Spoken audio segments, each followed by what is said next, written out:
Hello and welcome back. Today we are doing another Q&A video and I'm actually really excited.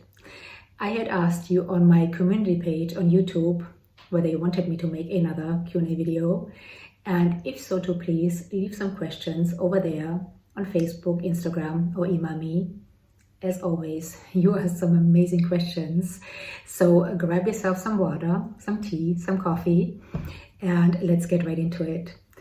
So on that same community post, I had mentioned that life was crazy right now and that unfortunately I wasn't able to upload a video. So the first question is by Nana. Hi Nana. And Nana says, hello sweet Claudia. I think my only question is, what is making your life crazy right now? We want details. So I will try to keep this as short as possible, but still give you details. It's a long story. But that week I had quite the health scare, and it all started in Naples. Many of you know we moved from Naples, Italy to Paris. The day we moved out of our house in Naples was a very stressful day. That day I started feeling some pressure on my heart. I didn't think anything of it because it was a stressful day and I had been packing boxes and moving boxes. But by night, when we had finally moved out of our house and were now staying in a hotel, this pressure I had felt all day had turned into excruciating pain. It felt as if somebody had taken a knife, stuck it into my heart, and just kept twisting it. I couldn't take a breath, I couldn't lay down, I couldn't stand up. But it is now late at night, so I just took some pain meds, which I do not like doing, and try to go to sleep. This pain went on for a few days until my husband finally said, this is it. I am taking you to the emergency room. So my husband took me to the ER in Naples. And of course, they did a bunch of tests. One of them making sure I did not have a heart attack, which I know I didn't. They also took an x-ray of my lungs. And they said, we can see that you have a 5 centimeter mass, so about this size, between your heart and your lungs, but we don't know what that is. So we need to take a CAT scan. So they took a CAT scan. Again, they said, we can see that you have this 5 centimeter mass between your heart and your lungs. We have no idea what that is. So just follow up on it when you get to Paris.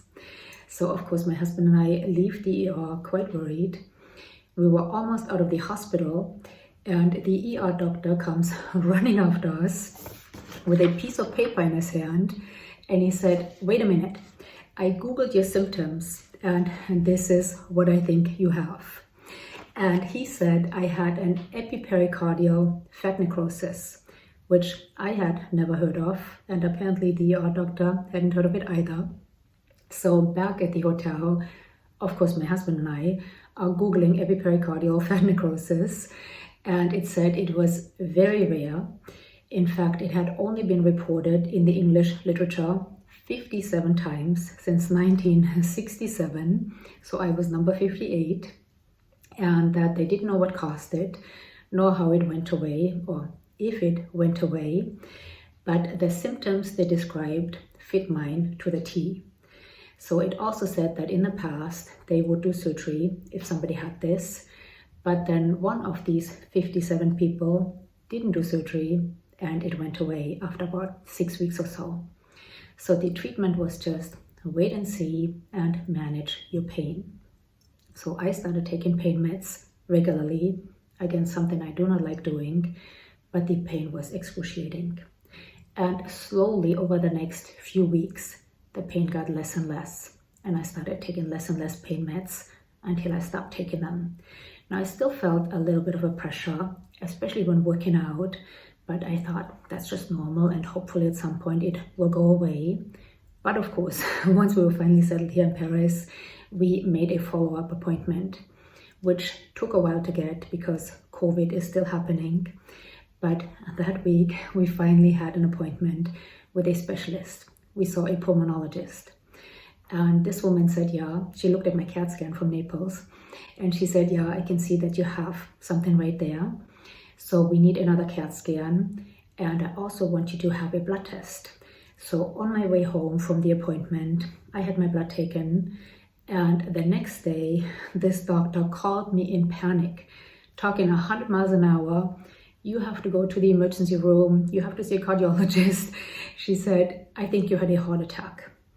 And I said, I'm feeling okay. What makes you think this? And she said, your troponin is elevated. And troponin is a blood marker which is elevated when you have a heart attack or in myocarditis, so an inflammation of the heart muscle. And again, I told her I was feeling just fine, aside from that slight pressure, which I had gotten used to. And would we maybe want to repeat this test? So we repeated the test the following day. And it is now 9:30 at night that day. My husband and I are just about to go to bed. The phone rings again. This time it is the doctor from the lab where I taken my blood. Again, this doctor talked 100 miles an hour in panic. I couldn't understand everything she said. So I gave the phone to my husband. My French is by no means good enough. But she told my husband the same thing. Your wife has to go to the ER. She had a heart attack. And my husband assured her, my wife is sitting right here. She seems to be fine. But of course, we will follow up on this with a cardiologist. So the next day, I actually saw my doctor at the embassy, who is a very level-headed man. Well, first of all, that night, we didn't sleep much. But the next day, I saw my doctor at the embassy, who is a very level-headed man. And he said, yeah, I'm not liking this. I'm not liking that your troponin is elevated in 2 different tests. So it is a Friday afternoon. There's no way you get to see a cardiologist over the weekend, but you don't want to leave this over the weekend, not knowing what's wrong.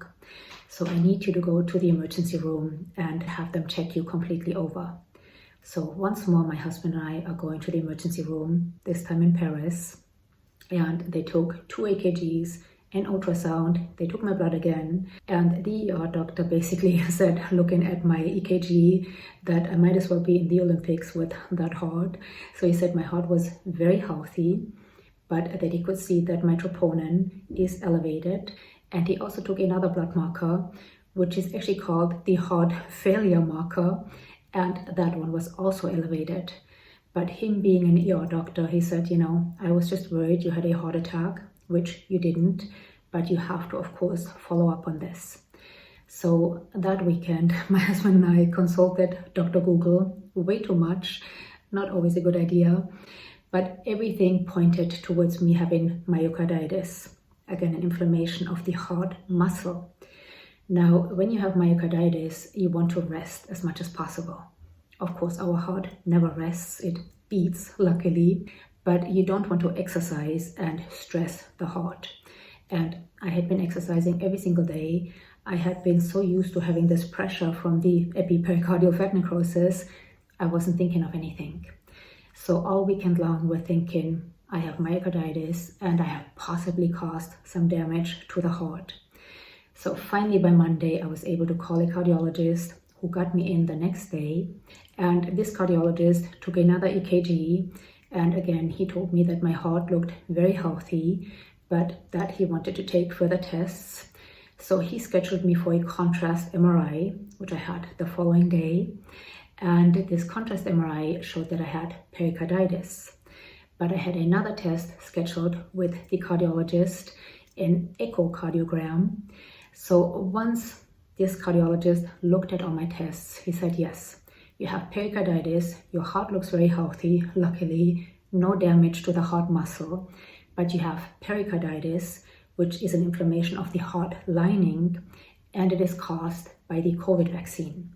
Now, I know that the COVID vaccine is very controversial, and I do not want this to get political at all, but that is what happened. So since I had this epipericardial fat necrosis, which my husband and I lovingly call Bob, and then this pericarditis, the 2 sort of overlapped. So one pain got exchanged for the other, and I didn't think anything of it. When I felt pain or pressure here, I just thought it was this epipericardial fat necrosis, when in fact it was pericarditis. Now again, luckily it is not myocarditis. I didn't damage my heart. I was so grateful for that. But it is an inflammation of the heart lining. And for that, the treatment is anti-inflammatories, and it should go away on its own. Now, as far as Bob, as far as the epipericardial fat necrosis, As far as we know, he is no longer there. It did not show up in the contrast MRI, but that is why I had all the testing, was because of Bob. But it did not show up in the contrast MRI. What showed up was that I had a pericarditis. Now, Bob did not cause this pericarditis because when I was in Naples, when Bob was acutely present, they measured my troponin and it was completely normal, and also it would have shown up in the CAT scan. So that is why my week was so crazy. I had so many appointments, and in between the appointments, I was just so worried that I had caused some damage to my heart. Again, I am so grateful that I didn't, and I know this pericarditis will go away. But please feel free to comment whatever you want to comment, but please let's not make this political. Like I said, I know that the COVID vaccine is quite controversial and I don't want to get into that, but that is what happened. So let's see. The next question is by London Girl. And London Girl says, I have two questions. The first one is, how is your hormone journey going? And she goes on to say, your videos with Dr. Mathis were great. He is now my doctor. I'm so glad to hear that, London Girl. Now, if you don't know Dr. Mathis, and I will get to the second part of the question in a second, but if you don't know Dr. Mathis is my doctor. He's amazing. I have done several videos with him. I will link them all down below. He is a wealth of information and he is so passionate about helping us women. So if any of you are struggling with hormones or anything else you're not getting help with, do not hesitate to reach out to him or me if I can help somehow. But I will link, like I said, all the videos down below and also Dr. Mathis's information. But as far as my hormone journey, I have talked about having struggled with my hormones in the past. I have really struggled with my hormones basically my whole life because of having been anorexic. But I have been on hormone replacement therapy now for 15 years and it's going great. Now, hormones, being hormones, they are quite finicky and many things can affect them. So sometimes there needs to be a bit of tweaking and adjusting, and I definitely had to adjust and tweak a few times in those 15 years, but overall it's been going great. But hormone therapy is yet again a very controversial subject, and every woman has to decide whether they want to go on HRT or not. But for me personally, it has made a huge difference because, like I said, I have struggled with my hormones basically my whole life. But at age 38, when I went off the birth control pill, it got really bad. And back then I was depressed, I couldn't sleep, I had so many symptoms. And when I finally found the right hormone replacement therapy, it was like getting my life back. So luckily, thank you for asking, my hormone journey is going well. But like I said, there is sometimes a bit of tweaking and adjusting. Now I have another question on hormones. Let's see. WR wants to know, hi Claudia, I would like to know if Dr. Mathis also has you taking testosterone, and are you on progesterone cream or pills? So yes, I take a little bit of testosterone every day, and as far as the progesterone, I use a cream. So I am on what is called the Wiley protocol. That is a question I get quite frequently. What form of HRT do I use? Now, the Wiley protocol is bioidentical, meaning the body recognizes these hormones as its own. It is rhythmic, so when we are younger, our hormones are not static, right? Normally, when we're younger, our estrogen rises, then it falls, we ovulate. If we get pregnant, progesterone rises and keeps rising. If we're not pregnant, progesterone falls and we have a period. So when we are younger, our hormones are not static. So the Wiley protocol is rhythmic, trying to mimic this natural rhythm. So it is bioidentical, rhythmic, and it is also transdermal, meaning it comes in a cream or 3 different creams which are applied to the skin and get absorbed through the skin. So every day of the month I take estrogen, but the dose varies because again, we are trying to mimic this rhythm. Then 14 days of the month, I take progesterone. That dose also varies. And then I also, on a daily basis, take testosterone, just a tiny bit. That doesn't really vary. There are just a few days of the month where it actually rises, again, trying to mimic our natural rhythm. but for the most part, the testosterone is static. So I use estrogen as well as testosterone on a daily basis in varying doses, and then progesterone for 2 weeks out of the months, all of it in cream form. So I hope that helps. Let's see, the second part of London Girl's question is, have you heard of OneSkin? She goes on to say, it is the first to target the root cause of aging. The science is top-notch. I just started using it and I'm excited to see the results. Hope you can review it in the future. Yes, I have heard of OneSkin. In fact, David Sinclair had mentioned it briefly in a podcast, and of course I had to Google it. So OneSkin has a skincare product, and they say this product targets the root cause of aging, and they say it does so with a peptide called OS-01. And this peptide, they say, addresses senescence. Now, I have talked about senescence before on this channel. I will link some videos down below. But basically, when a cell becomes senescent, it stops dividing but doesn't die. Senescence is something that occurs through our lifetime, but as we age, senescence increases and we can accumulate senescent cells, which then can create havoc. So in the skin, they say that senescent cells can actually damage healthy cells. So this peptide, OS-01, supposedly addresses senescence. Now, I have not tried OneSkin. I have been very curious about it. And if enough of you want me to try it, I am happy to buy it and try it for a while and give you a review. What I would probably do is put it on my neck and my chest, where I have quite a bit of sun damage still, use it for a while and see if it actually does anything. But yes, I've heard of it. I have been very curious. It sounds quite interesting. And like I said, I have talked about senescence before. Personally, I take a senolytic agent. I take fisetin, which can be helpful with cleaning up some of these senescent cells, which we also call zombie cells. So I do take fisetin, and like I said, that's another video. I will link it down below. But I do think that cleaning up some senescence is a good idea. And I have been curious about this product, but I haven't tried it. So again, if enough of you want me to try it, let me know down below and I will give it a try. I actually had quite a few skincare questions, so I'm gonna just read a few more. The next skincare question is by Shampa5, and she asks, are there any good devices for skin tightening on the neck? So I am assuming we are talking about home skincare devices. As far as home skincare devices, which can be used on the neck for skin tightening, radiofrequency promises to help with skin tightening since it helps with collagen and elastin production, but many home radiofrequency devices are not safe to be used on the neck because of the thyroid. One I can think of that is safe to be used on the neck is the Lumo. I will put a picture right here. So the Lumo is a multifunctional device which includes also radiofrequency, and that one is safe to be used on the neck. Personally, though I have the Lumo, I have not tried it on the neck. It's just so time consuming. They say it only takes 5 minutes, but it takes about 2 minutes for the machine to even warm up. So I don't think it does anything in 5 minutes. But if you're willing to invest the time, the Lumo is safe to be used on the neck. And some people say they have great results with it as far as skin tightening. Aside from radiofrequency devices, which are safe to be used on the neck, I would say microneedling can be helpful since it is collagen induction therapy. LED light therapy, especially in combination with microneedling, can be helpful. But as far as devices, that is really all I can think of. If you can think of anything else, please leave it down below.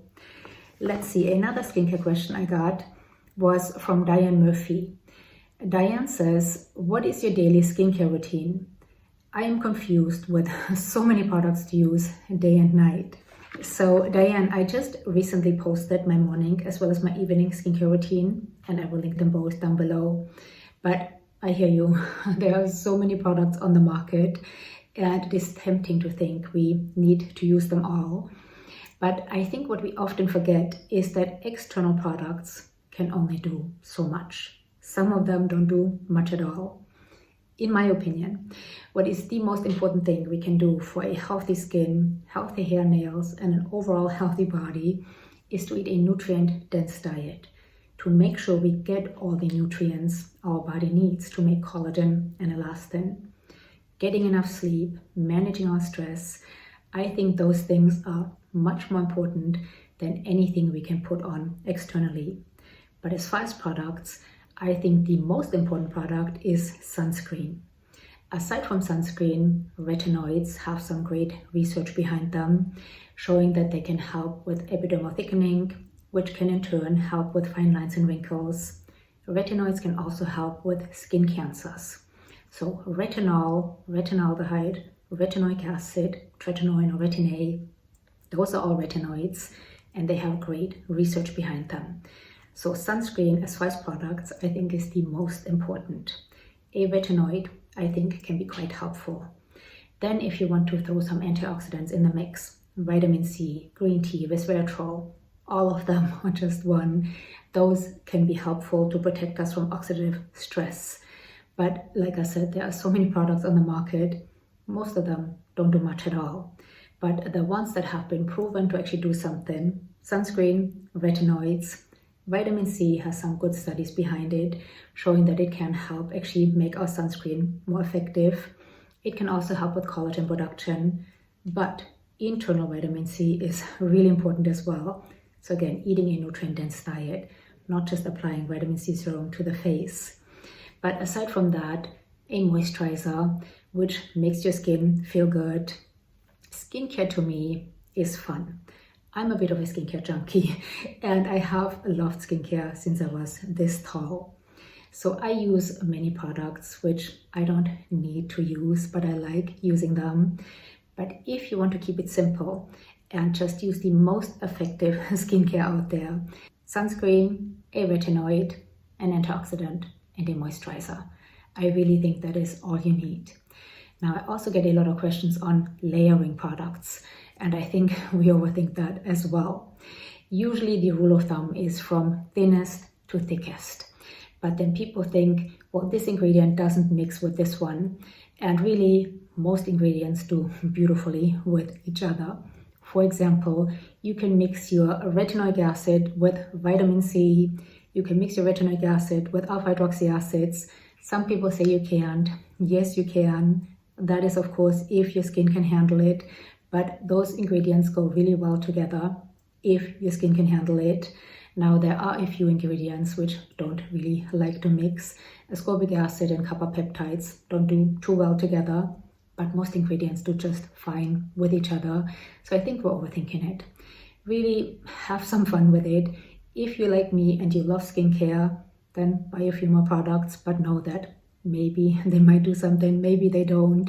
Again, the most important, I think, is sunscreen, eating a nutrient-dense diet, and then retinoids can help, antioxidants can help, and of course a nice moisturizer just to keep your skin protected. And you don't have to have a day and a night cream. You can use the same moisturizer day and night. It doesn't matter. So I hope this helps. If you want me to go into more detail about skincare, I'm happy to. Just comment down below. All right, let's see. I have another skincare question, and it's by Celia T. And Celia wants to know, have you thought of trying the Dr. Arrivo Zeus IT device? She goes on to say, I always trust your honest review if you consider trying it. Celia, I have actually looked at the Dr. Arrivo Zeus device. I will put a picture of it right here. It is a multifunctional device, and they're kind of vague about the different functions. It is also 1,500 euros or about $1,700. And when I researched it, I couldn't really find raving reviews on it. In fact, I found very few reviews. So $1,500 is a lot of money to spend on a device that might or might not work. So right now, I'm not willing to spend that much money. And even if the company would reach out and say, hey, we'll send it to you for free, and then you can review it for your viewers, I think I would decline because it is so expensive and most people can't afford it or don't want to spend that much money. So unfortunately, no, Celia, I don't think I will be trying the Dr. Arrivo Zeus device. But if any of you have tried it and you like it or you don't like it, please let us know down below. Let's see, I have another skincare question, and it is by Lisa Lim. And Lisa wants to know, what are your thoughts on the Timemaster Pro? Could it help with under-eye hollowness and sagging cheeks? Lisa, I actually had the Timemaster Pro for a little while, and while it gave me instant results, I was actually amazed. I did just one side of my face and there was definitely a difference. It definitely lifted that side, gave me a bit of plumpness, but I could not figure out how the device did what it does. There is very little information available about the device, and the information that is available doesn't make any sense to me. It doesn't make any sense how this little device plumps and lifts instantly. So my fear, and this is just my own theory, I have no proof for this, but my fear was that possibly it caused inflammation, which puffed me out a bit and gave me a lift. Again, that is my theory. I have no proof for this. This might be completely wrong, but I started worrying about that because, of course, we don't want to create inflammation on a regular basis because inflammation causes aging. So since I could not figure out how this little guy did what he did, I got rid of mine. So I know that doesn't help you, but I can tell you I saw instant results. I just didn't know how he did that. And personally, I don't like using something I don't understand. I do know that some people love it and rave about it, and others say, nah. So I'm sorry, I don't have a better answer for you, but I gave mine away. Now let's see, I think I have one more skincare question.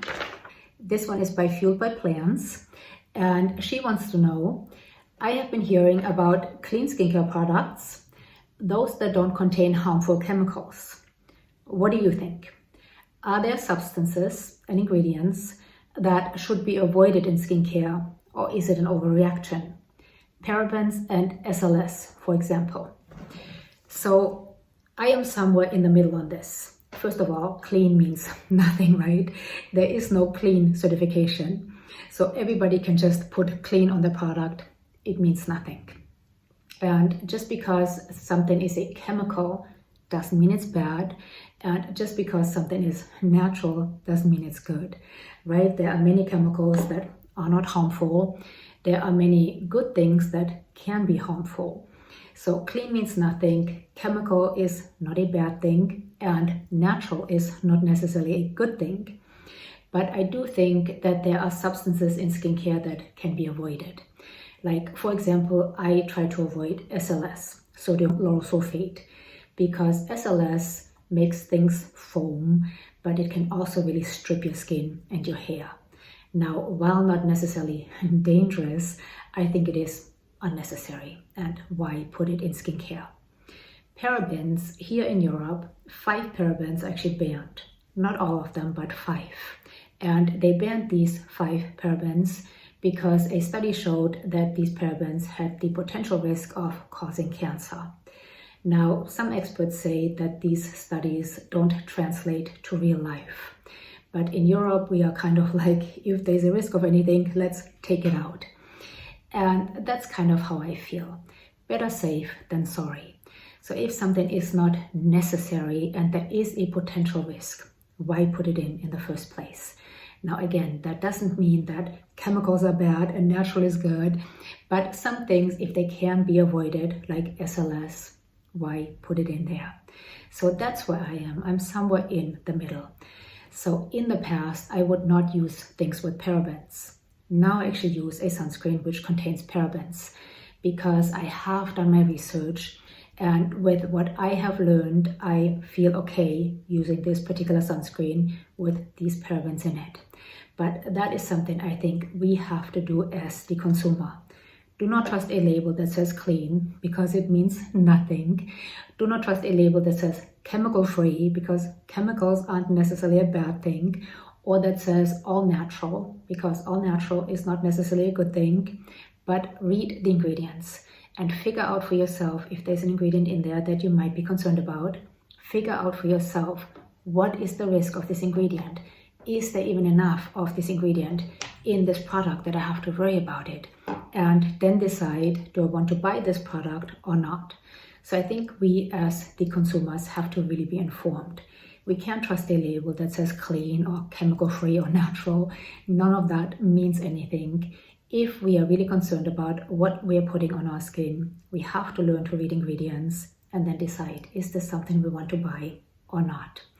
So I do think it is a bit of an overreaction. I do think that there is some fear mongering around chemicals, and we do think, oh, if something is natural, it's better, or if something is clean, it's better. But again, none of that means anything. We have to really learn to look at the ingredients, look at studies. Have there been any studies? For example, there is a chemical filter called octinoxate, which is in quite a few sunscreens. I actually use a sunscreen, not the one with the parabens. I use another sunscreen which contains octinoxate. And when I first started using the sunscreen, I did quite a bit of research on octinoxate because I had heard that octinoxate causes cancer. So I went on the EWG, on the Environmental Working Group, which is a website many people use as a reference. And the EWG decided that octinoxate causes certain cancers. And they said that this study had proven that octinoxate caused these cancers. Well, I took hours to look for that particular study. It didn't exist. There was a study which showed certain things, but nowhere in that study did it actually say that octinoxate caused cancer. So they just took something out of context, put it on there saying octinoxate causes cancer. Then of course it gets repeated, and pretty soon octinoxate is the devil, causes cancer, when there is not one study to actually prove that. So I do think that as consumers, we have to learn to read what is in our skincare and then decide what is okay to put on my body and into the environment and what isn't. So I am somewhere in the middle. I try to avoid certain things, not because they're toxic, but because I think they are unnecessary, like sodium lauryl sulfate. I also am not crazy about formaldehyde or formaldehyde releasing ingredients in my skincare, because formaldehyde is a carcinogenic, but I don't think we put that into skincare much any longer. So I am somewhere in the middle, but I'm not worried about chemicals and I'm not crazy about natural, because again, it really means nothing. A chemical is not necessarily bad, natural is not necessarily good, and clean means nothing. I hope that helps. I would love to know how you feel about this. Please share down below. Now, I think this is going to be a two-parter. I love your questions. I love reading your questions. I love receiving them. It is so much fun, but I still have so many questions and I don't want to keep you here forever. So I'm going to do one more question and then we will do another part. So the last question is by Erica M. And Erica wants to know, can you talk about how you recovered from anorexia? Yes, definitely, but that is a long story. I will try to keep it short. So as many of you know, I was anorexic. I became anorexic when I was 17, and I was anorexic for quite a while. At 17, I was severely anorexic. I was dangerously underweight, and my mother put me in a clinic. I didn't want to go in this clinic, but I wasn't yet an adult, so I had to do what my mother said. This was a psychosomatic clinic. It was a Freudian clinic, and there wasn't a lot of guidance. We had 3 therapy sessions a week, and that was it. So I was in that clinic for 6 months. I turned 18 in that clinic, and as soon as I turned 18, I really wanted to leave. I kind of learned why I was doing what I was doing in that clinic, but that was it. I was still severely anorexic. In fact, I lost more weight in that clinic. But I turned 18 and I just wanted to go on with my life. So my therapist wanted me to leave, but he said, if you want a chance of surviving, you have to move out from home. If you stay in that toxic environment, you will never get healthy. So I did. I left the clinic, moved out from home, and had my own apartment. And I think that was a small step of me recovering, moving out from home. But having my own apartment now and nobody watching over me at 18, I basically continued what I was doing before. I ate very little, exercised a ton, and I did this for several more years. At age 21, I remember I was miserable, I was exhausted. I had pushed everybody away that wanted to interfere with my disease. I was lonely, I just had it. mostly with myself. But I remember riding my bike home from work and having this very clear thought that it would be so much easier if I was just dead. That exact same moment I was thinking this, a car hit me. It was almost as if the universe, God, whomever you believe in, said, let's just see about this. So at that exact same moment that I thought it would be so much easier if I was just dead, this car hit me. It was my own fault. It was evening. I didn't have my light on my bike. I ran a stop sign. I wasn't wearing a helmet. This person, it wasn't their fault. I was under this person's car. My bike was under it. My whole body was under it. And I remember looking up at the undercarriage and thinking, I changed my mind. I don't want to be dead. I actually want to live. And this person pulled me out from under their car, put me next to them, drove me to the hospital. And while sitting next to this person in the car, I made myself a promise to get more help because I realized I can't live like this any longer. So several weeks later, I went back to that same clinic. This time I put myself there, this time a much more willing participant. And I spent another 6 months in that clinic. Now again, I learned more now why I was doing what I was doing. There were some things I hadn't really talked about before. I hadn't been ready to talk about. So the second time around, like I said, I was a much more willing participant. I talked about more things and it made sense. Okay, this happened to me and this is why I developed this disease. But I wasn't giving any tools. I had the knowledge, but I wasn't giving any tools to actually change my behavior. So while a tiny bit healthier this time when I came out of the clinic, as soon as I came out, I sort of just continued doing what I was doing. I ate very little, exercised a ton, and still was far from being healthy or happy.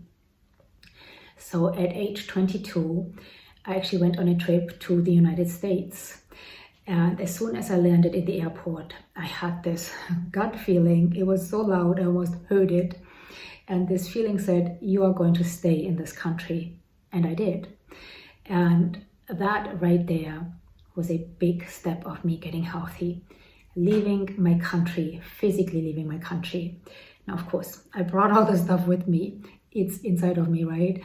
But that physically leaving my country, it made a big difference. It allowed me to just take a breath and look at things a bit further.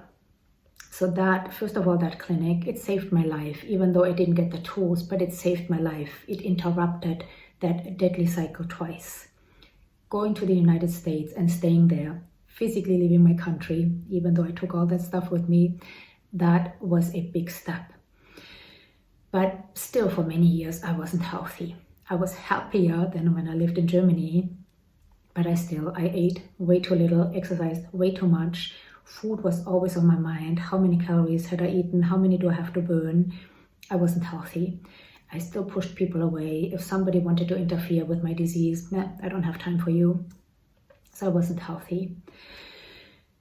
Then in my early 30s, I took this workshop in California called Break Free.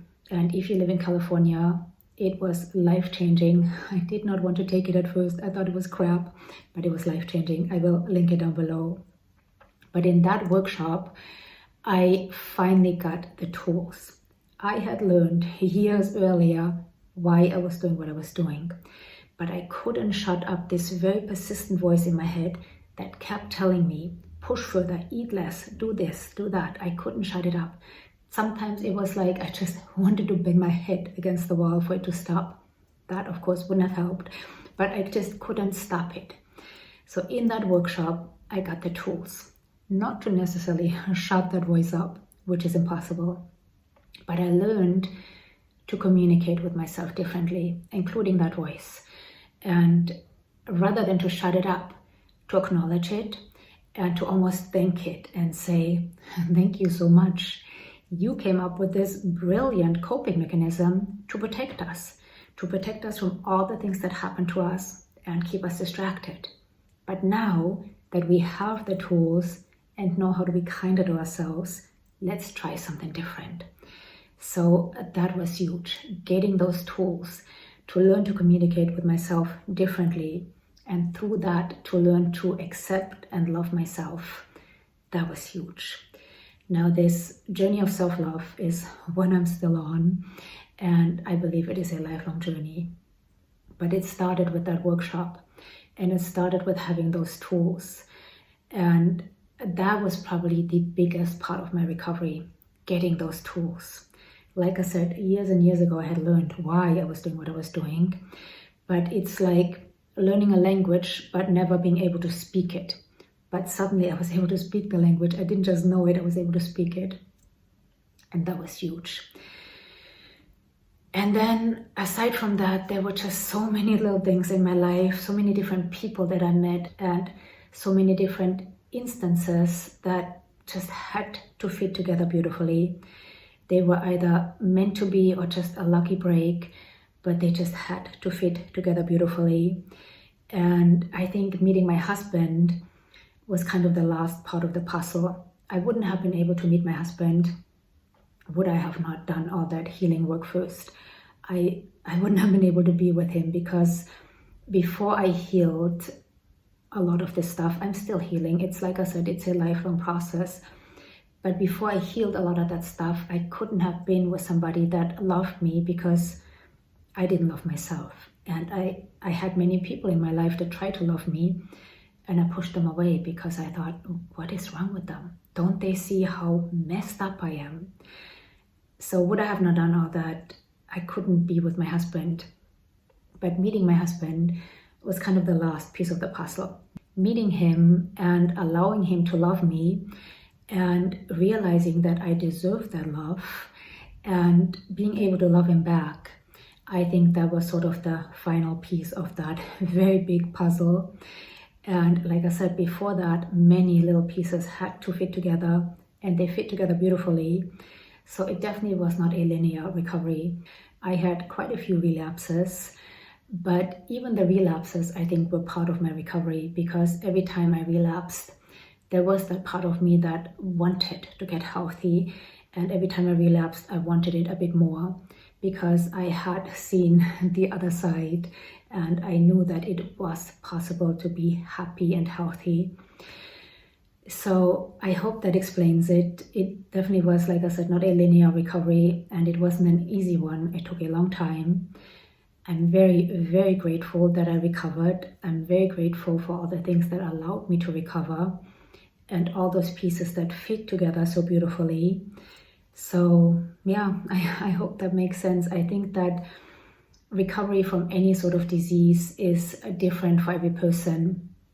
But something that I really had to think about is my disease wasn't the problem. It was just the symptom. And that I had to continue healing and addressing those things that caused the symptom in the first place, for the symptom to then go away. And again, look at it as, whoa, what a brilliant coping mechanism, but let's try something different. So continuing to work on all of those things that caused the symptom, while also acknowledging that the symptom was there for a reason, and that it kept me protected and distracted, and that I now have the tools to not need it any longer. So I hope that makes sense. If you want me to talk about it more, I'm happy to. But like I said, this journey of learning to love myself, it's one I'm still on. I think it's a lifelong journey, but I'm really glad I got on it. So I'm going to stop it right here. My battery is almost empty, and I'm about halfway through the questions. I hope you enjoyed it so far. If you have any more questions, don't be shy, leave them down below, and I will see you in the follow-up video. Thank you so much for being here. Bye.